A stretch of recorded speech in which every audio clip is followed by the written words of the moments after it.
5 જૂન 2014 મેં તો મારા ગામ માટે વૃક્ષો વાવવાની શરૂઆત કરી હતી. આઝાદીના 75 વર્ષ પછી પણ દર વર્ષે વૃક્ષો વાવવા પડે. ક્યાંક આપણી સિસ્ટમમાં ભૂલ છે. તમે એક પીપળો કે એક વડ વાવો ને એટલે 300 થી 400 વર્ષ સુધી ટકે. રાઈટ. તમે એક મકાન બનાવ્યું સરસ એટલે એવરેજ 50 વર્ષ ટકે. દરેક પેઢીમાં એક જ વાર મકાન બનાવવું પડે. તમારે દર વર્ષે મકાન બનાવવું પડે તો યાર કંઈક સિસ્ટમમાં ફેર છે. આવા વિચારથી મેં મારા ગામને ગ્રીન કરવા માટે ખાલી વૃક્ષારોપણ શરૂ કર્યું. યાર આ કંઈક ભૂલ છે. દર વર્ષે વડલા વાવવા પડે એની જગ્યાએ એ જ ખાડામાં. અમારી સ્કૂલ હોય તો દર વર્ષે એક જ ખાડામાં દર 15મી ઓગસ્ટે વૃક્ષારોપણ થાય. ધારાસભ્ય બદલે, સરપંચ બદલે, શિક્ષકો, વિદ્યાર્થીઓ બદલી જાય પણ એ ખાડો ન બદલે. આપણને એમ થાય કે ભાગ્યશાળી ખાડો આ વૃક્ષારોપણ માટે જ બનાવ્યો હોય. ખરેખર એ ખાડો ભાગ્યશાળી ન હોવો જોઈએ. એક ખાડામાં એક જ વાર વૃક્ષારોપણ કરવું જોઈએ. પણ ક્યાંક આપણી સિસ્ટમમાં ભૂલ છે. એટલે મેં એવું વિચાર્યું કે હું સલાહ આપું એના કરતાં હું ચાલુ કરી દઉં. અને જેટલા પણ ઝાડ વાવું ને એ જગ્યાએ 500 વર્ષ સુધી ઝાડની જગ્યા ન રહેવી જોઈએ.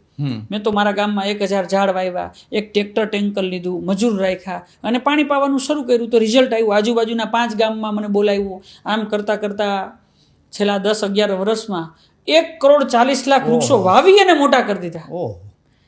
અત્યારે મારી પાસે 700 ટ્રેક્ટર છે, 700 ટેન્કર છે અને 4000 પેઇડ કર્મચારીઓ છે. તમામ ઝાડને દર 4 દિવસે પાણી પવાઈ જાય, દર મહિને ખાતર નખાઈ જાય. અરે દર 3 મહિને જે તે સ્પોન્સરને એના ઝાડનો ફોટો મોકલીએ. 4 વર્ષ સુધી એનો ફોટો આવે કે વિજય ડોબરિયા એ લોખંડનું પિંજરું હોય, 8 ફૂટનું લોખંડના પિંજરા સાથે જ ઝાડ વાવીએ. અને વાવેતર તમે સમયે દરેક ઝાડમાં 40 કિલો છાણિયું ખાતર નાખી. એક ઝાડમાં 40 કિલો છાણિયું ખાતર નાખી કે વિકાસ થાય. અને પછી દર મહિને નાખીએ. 8 ફૂટનું લોખંડનું પિંજરું નેટી લગાડેલી હોય અને ઉપર એક નેમ પ્લેટ હોય. હા, એ શેની હોય છે એ પણ થોડું જાણવું છે. એટલે દર્શકોને પણ ખબર પડે કે એ શા માટે લગાડવામાં આવે છે. કોઈ દર્શકોને પણ જો એ પોતાનું નામ લગાડવું તો લગાડી શકે.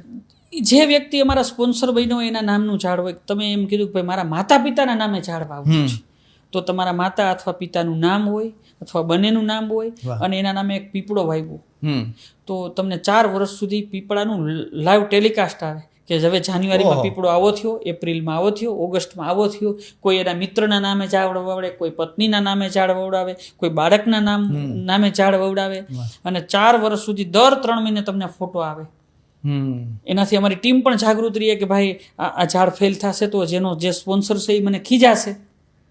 એટલે તમામ ઝાડની મજબૂતાઈથી ધ્યાન રાખીશ. ખાલી ઝાડ વાવી દેવાથી થતા નથી. નહીતર તો આ દુનિયામાં અત્યારે ઝાડની જરૂર જ ન હોત. આ ડેઈલીની વસ્તુ જ નથી. આ તો 100 વર્ષે એકવાર કરવી પડે. આ મકાનથી પણ વધુ મજબૂત છે. એટલે અમે દરેક પ્લેટ ઉપર પાછા એક નંબર મારેલા હોય કે તમે કોઈ પણ પ્લેટ નો અમને ફોટો પાડીને મોકલો એટલે અમારી ઓફિસથી તરત તમને એનું બધું મળી જાય. લોકેશન, ફોટો, ક્યારે વાવ્યું, કોના તરફથી વાવ્યું. એક ઝાડ વાવી અને 4 વર્ષ સુધી સાચવવાનો 3000 રૂપિયાનો ખર્ચ છે. અને લાખો લોકો અમારી સાથે જોડાય છે. 4000 માણસો કામ કરે છે તો કામ ખૂટે નહીં એટલું બધું કામ છે. પણ અમારી ગેરંટી હોય છે કે એક પણ ઝાડ સુકાઈ જાય, બળી જાય તો દર 10 દિવસે ઝાડ જ બદલી જાય. આમ છતાં જો 4 વર્ષ પછી તમારું ઝાડ ન થયું કોઈ પણ કારણસર તો એ તમને 3000 રૂપિયા પાછા આપી દે. આવી રીતે અમે 1,40,00,000 ને મોટા કરી દીધા. અમારું એક જ લક્ષ્ય છે કે 150 કરોડ વૃક્ષો વાવી અને આખું ભારત ગ્રીન કરી દે. આવતા 100 વર્ષ સુધી નવા ઝાડની જગ્યા ન બચવી જોઈએ. પીપળો, વડ, આ વૃક્ષ છે ને એ ખાલી ઓક્સિજન નથી આપતો. આ લાખો જીવોનું રહેઠાણ છે. એ લાખો જીવોનું અન્નક્ષેત્ર છે. એક પીપળો તમે નિરખીને જજો, એક ઉમરો, એટલા બધા ટેટા હોય કે લાખો જીવનું. તમે એકવાર ચણ નાખવા જાઓ તો તમને મજા આવી જાય. તો યાર એક પીપળો વવડાવી દો. 200 વર્ષ સુધી, 400 વર્ષ સુધી તમારા વતી લાખો જીવોને ચણ નાખશે.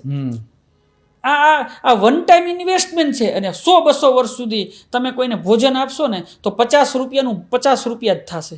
પણ તમે 3000નું ઝાડ વાવો ને તો મારા દેશને દર વર્ષે 1 લાખ રૂપિયાનો ફાયદો 200 વર્ષ સુધી આપશે. આ હું પૈસાને વાવું છું. આ ઝાડ નથી વાવતો. આ 3000 રૂપિયાને મેં વાવી દીધા છે.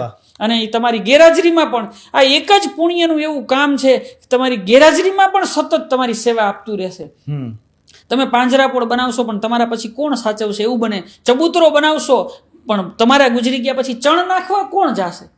પણ એક વડ વાવી દો, એક ઉમરો વાવી દો, 200 વર્ષ સુધી તમારા વતી લાખો જીવોની ચણ નાખશે, ખોરાક આપશે, આશરો આપશે. આવા વિચારથી શરૂ કર્યું અને હવે એમ થયું આખું ભારત કચ્છનું આખું રણ પણ થઈ જવું જોઈએ, રાજસ્થાનનું રણ પણ લીલુંછમ થઈ જવું જોઈએ. આ લાખો જીવો તમે જોશો, કીડી મકોડા આટા મારતા હોય, એ પાણી ક્યાંથી પીતા હશે? નજીકમાં તો ક્યાંય પાણી ન હોય, તો એ વૃક્ષના પાંદમાંથી, એના થડમાંથી પાણી લે છે. પણ વૃક્ષ જ નહીં હોય તો બિચારા તડફડીને મરી જશે. તો એના માટે પાણીનું પરબ પણ છે અને અન્નક્ષેત્ર પણ છે.